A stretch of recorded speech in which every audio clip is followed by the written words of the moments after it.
7 sebab mengapa musibah datang bertubi-tubi. Yang pertama, karena banyaknya maksiat. Surah Yasin ayat 19 yang kita baca setiap hari. Kemalangan terjadi, musibah terjadi, malapetaka terjadi karena dosa keterlaluan kalian kepada Allah. Yang kedua, karena banyaknya orang berbuat zalim. Dengarkan surah Qasas ayat 59. Kami tidak akan menghancurkan satu daerah kecuali para penduduknya banyak berbuat zalim.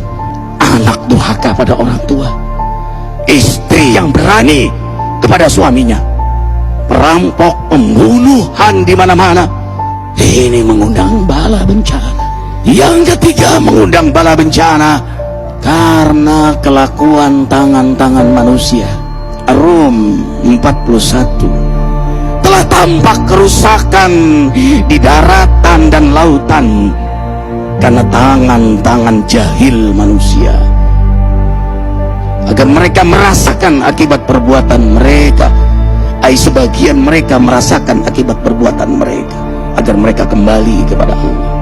Yang keempat, bencana terjadi karena para tokoh melakukan kemaksiatan dan kezaliman.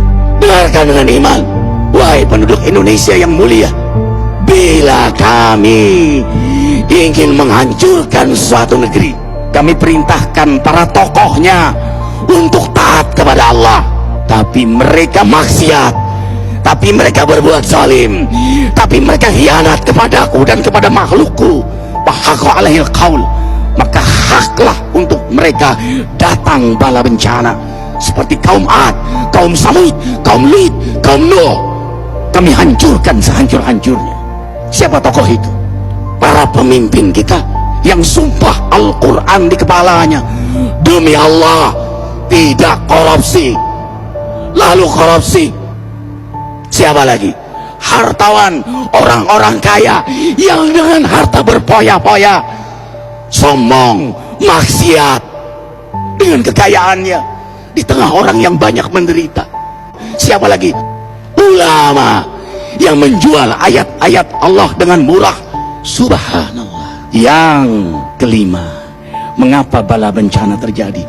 Karena orang-orang soleh, orang-orang baik diam melihat kemaksiatan dan kemungkaran. Surah Al-Anfal ayat 25. Takutlah kalian dengan musibah yang tidak hanya menimpa orang yang maksiat, orang yang berbuat zalim, tapi juga kalian orang-orang soleh. Maka masa bodoh dengan kemaksiatan bukanlah sikap seorang mukmin. Amar ma'ruf nahi munkar adalah amal cerdas. Yang keenam, justru karena rahmat Allah, karena peringatan yang Allah hadirkan agar hadir mahkamah kesadaran kita. Ikhwah, dengarkan dengan iman surah Al-Baqarah ayat 155, 156, 157.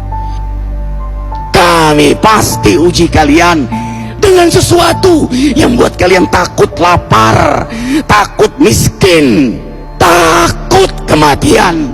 Tapi kabarkan berita gembira bagi hamba Allah yang sabar dari semua ujiannya, yang mereka berkata, sesungguhnya kami milik Allah dan sungguhnya kami akan kembali kepada Allah.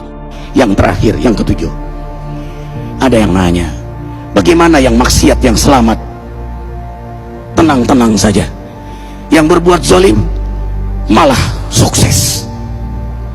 Di mana keadilannya? Allah Maha Adil. Dengarkan surah Hud ayat 15-16. Barang siapa mencari kesenangan dunia, lalu dia menghalalkan semua cara, apa kata Allah?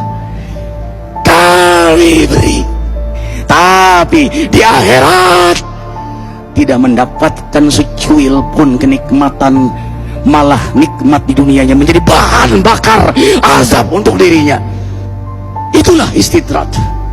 Lalu apa sikap kita sekarang? Orang beriman menjadikan peristiwa apapun sebagai jalan untuk mendekatkan dirinya kepada Allah.